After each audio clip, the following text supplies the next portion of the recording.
هلو يا جماعة، كيفكن؟ شو أخباركن؟ I miss you guys.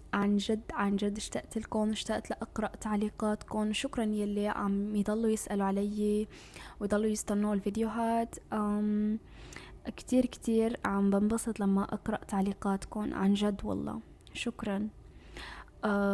هلأ أنا قلت لكم إني رح أعمل تغيير بالمحتوى من ASMR ل soft spoken storytelling.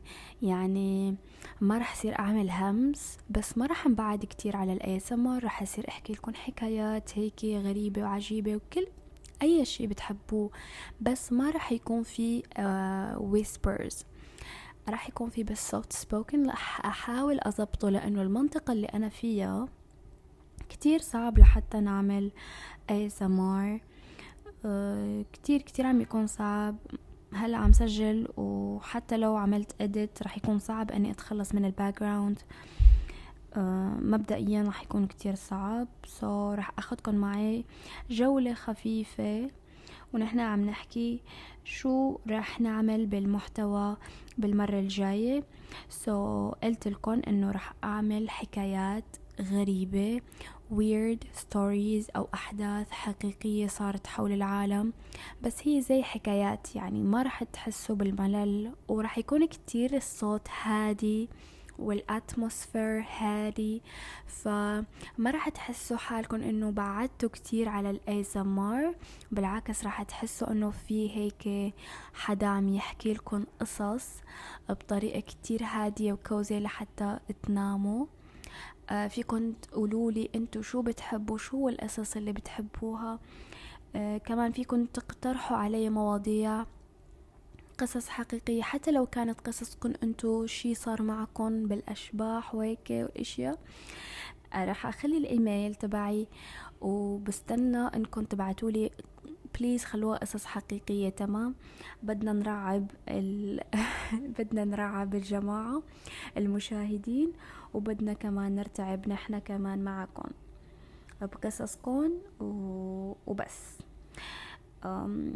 بخصوص هذا الفيديو اللي عم تشوفوه، انا قررت اني اروح على سوبر ماركت والاقي هيك بولداك او نودلز او اي شيء، بس ما اخترت البولداك لانه very spicy، وحبيت اخذ الاوماتشي هذا.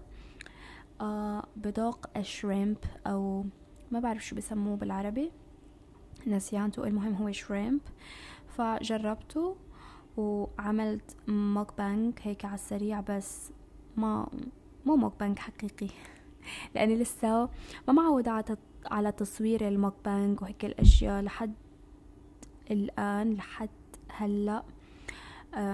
ما عندي كل المعدات وهيك، بس بحب اشارك معكم يومياتي.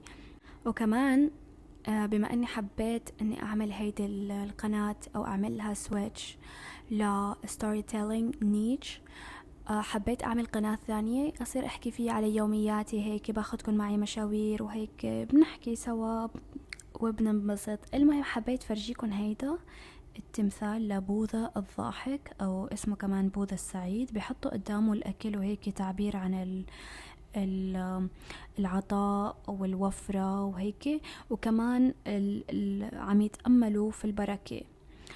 طبعا هو ما رح ياكل هيدا الاشياء اكيد، هني بس بعدين بياخدوها على اساس انه مباركة. هيك فهمت انا على حسب التقاليد بالبلد اللي انا موجودة فيها هلا. على فكرة هو مو تقاليد دينية، يعني مو اشياء دينية.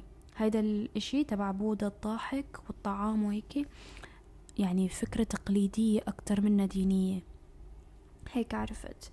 المهم انا شفتكن هلا، وبشوفكن ان شاء الله بالفيديو الجاي. اقترحوا علي قصص تكون مرعبة لحتى نترعب سوا، وما تنسوا انا دايما بقرأ تعليقاتكم، دايما واحد واحد، يعني لا تتخيلوا انه في حدا ما قرأ تعليقه لحد هلا. يلا بشوفكن.